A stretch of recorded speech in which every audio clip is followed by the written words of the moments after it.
J'ai amorcé une phase importante de mon histoire en ouvrant l'usage de mes infrastructures à des activités complémentaires à mon offre de formation et d'accompagnement. Je transforme mes 126 centres en tiers-lieux de l'inclusion sociale et de l'insertion professionnelle. Mais de qui parle-t-on? Bienvenue sur notre chaîne.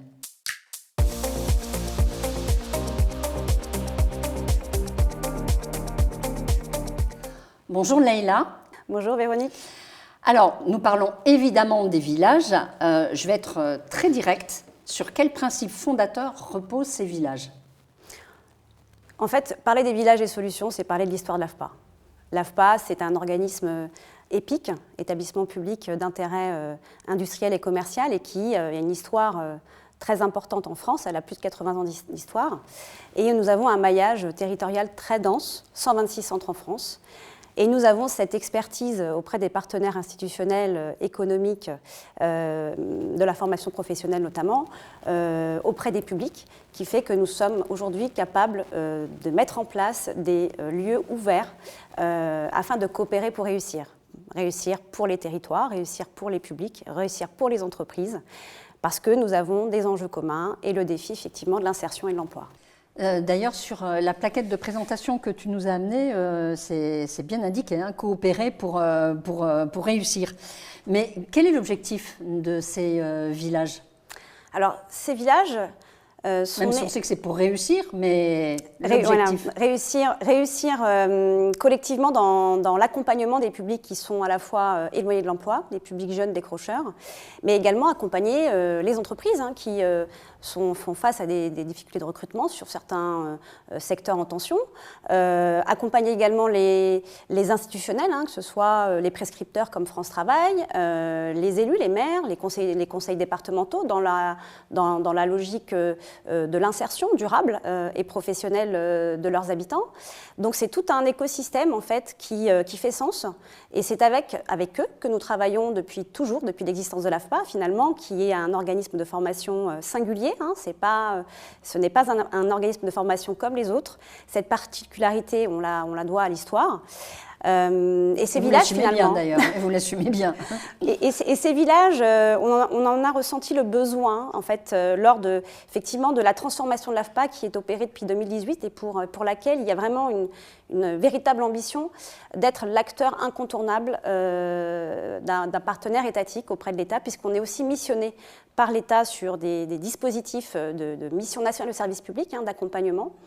Et on sait que les freins d'accès à l'emploi durable ne sont pas que l'enjeu des compétences et de la formation, et on sait qu'il y a d'autres axes qui peuvent bloquer l'insertion, que ce soit l'accès au logement par exemple, que ce soit la fracture numérique, les enjeux de mobilité, les enjeux de parentalité, de mode de garde en fait. C'est tout malheureusement, ces freins-là peuvent bloquer l'insertion des personnes, et on sait qu'il faut travailler ensemble pour que l'insertion... Sur tous ces sujets. Tout à fait, avec des partenaires qui soient effectivement Action Logement par exemple, avec lequel nous allons travailler une convention régionale en Île-de-France.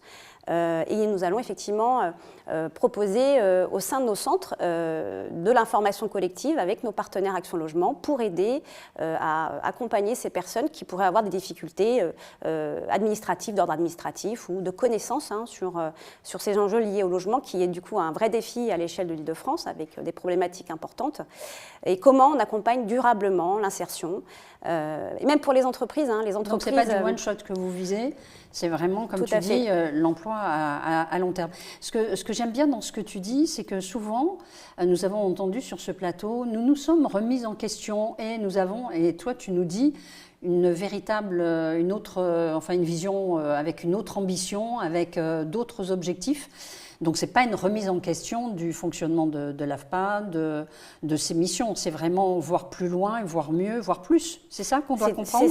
C'est ça, voir plus. Et être vraiment au service des territoires. C'est vraiment l'enjeu de l'AFPA aujourd'hui. On l'est. Sans se voiler la face sur les freins à l'emploi. On a pleinement connaissance des territoires. Notre maillage, je le répète, 126 centres en France, 13 en Île-de-France, dont un juste à côté à Saint-Ouen-l'Aumône, nous permet d'avoir une lecture vraiment précise des enjeux de développement des territoires. Nous permet d'avoir une connaissance précise du profil des publics. C'est-à-dire qu'on sait ce dont a besoin le territoire pour se développer et on sait quels sont nos partenaires sur ce territoire-là, sur cet écosystème. Et quels sont les freins? Et quels sont les freins qui sont du coup partagés par l'ensemble des prescripteurs avec lesquels nous participons. Parce que, je pense que suivant les territoires, par rapport à ce que tu nous dis, d'un côté ça doit être plus le logement, de l'autre côté ça doit être plus la mobilité, de l'autre côté ça doit être plus la garde des enfants, de l'autre côté... Alors on va dire que l'ensemble de ces freins sont identifiés sur tous les territoires, mais effectivement avec... Des mesures différentes. Oui, voilà. Le territoire du 95, du Val d'Oise, clairement, on a une ambition sur ce village axée sur la reconquête industrielle, puisqu'on sait qu'il y a un enjeu aussi lié à ces métiers-là de reconquête, avec un accompagnement de la formation, avec des entreprises qui ont pignon sur rue sur ce pôle, sur les métiers effectivement de l'aéronautique.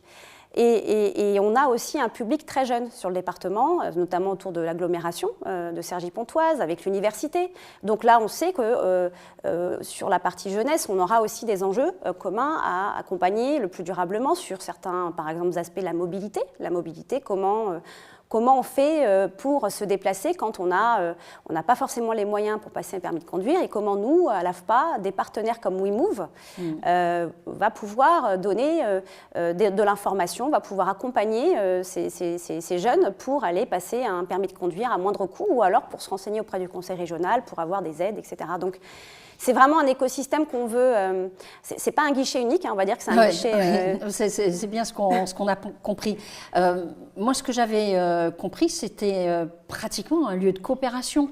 Mais ce que j'avais du mal à cerner, c'est exactement ce que ça visait. Et si je t'ai bien compris, si je t'ai bien entendu, écoutez, ça vise vraiment le fait d'un emploi, mais dans le temps, durable, comme tu le dis. C'est exact ce que je dis? C'est tout à fait ça, un emploi durable, sécurisé, un parcours sécurisé, global.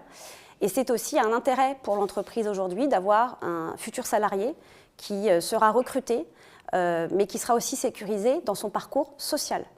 Parce qu'on sait qu'il y a beaucoup de turnover, on sait que les freins peuvent bloquer l'insertion durable, et l'entreprise sera aussi accompagnée et rassurée de savoir qu'on aura eu l'occasion de travailler à un parcours global, au-delà des compétences, au-delà de la formation. Avec des solutions et pas un emploi exactement. Juste pour 2-3 ans, mais qui puisse durer dans le temps.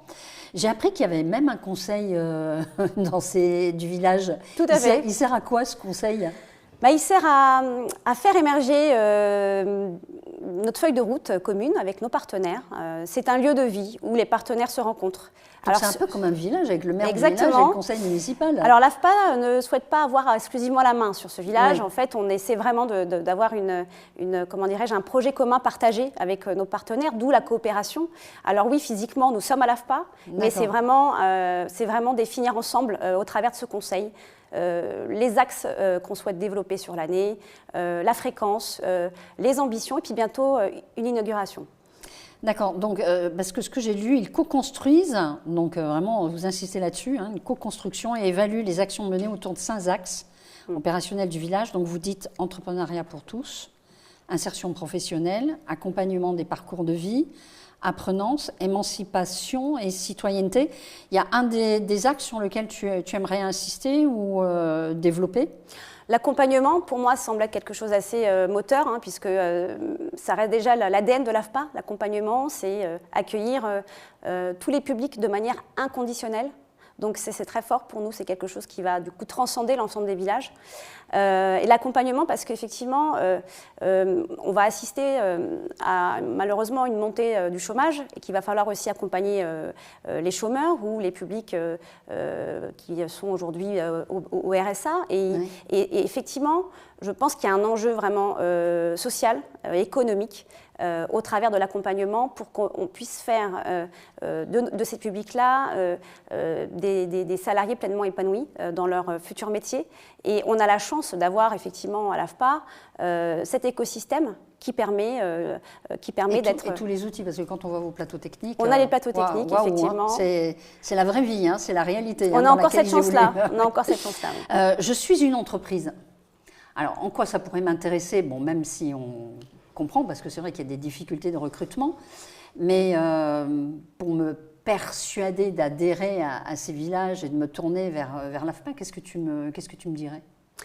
Alors, je vais prendre un exemple très, très simple. Sans citer de nom, hein, bien sûr, oui, voilà. On a des enjeux qui sont effectivement avec des recrutements, enfin des enjeux de recrutement qui sont tendus sur certains secteurs, hein, l'industrie, par exemple, le bâtiment, l'hôtellerie, la restauration, hein, sur des métiers qui sont compliqués. Et on sait que les entreprises vont avoir besoin effectivement de main-d'œuvre qualifiée et sur lesquelles on puisse aussi avoir une anticipation sur les besoins qui vont arriver les prochaines années. Nous, au LAFPA, on a... Parce que vous anticipez. On anticipe. Vous avez cette vision à moyen et long terme. Oui, nous avons des ingénieurs. Nous avons des ingénieurs à l'AFPA qui travaillent justement à identifier les métiers porteurs, les filières d'avenir, et pour lesquels effectivement il y a un intérêt à travailler avec les entreprises, avec les collectivités, puisqu'on est même mandaté par l'État pour cela. Donc on a cette expertise auprès des partenaires économiques qui nous permet, comment dirais-je, effectivement d'accompagner leur développement. Donc, l'entreprise qui va intégrer un village, il va baigner dans l'écosystème local. Ce n'est pas que l'AFPA. Donc l'écosystème local, on va travailler à faire sens ensemble. Il va pouvoir même travailler son ancrage. Son ancrage territorial. Oui.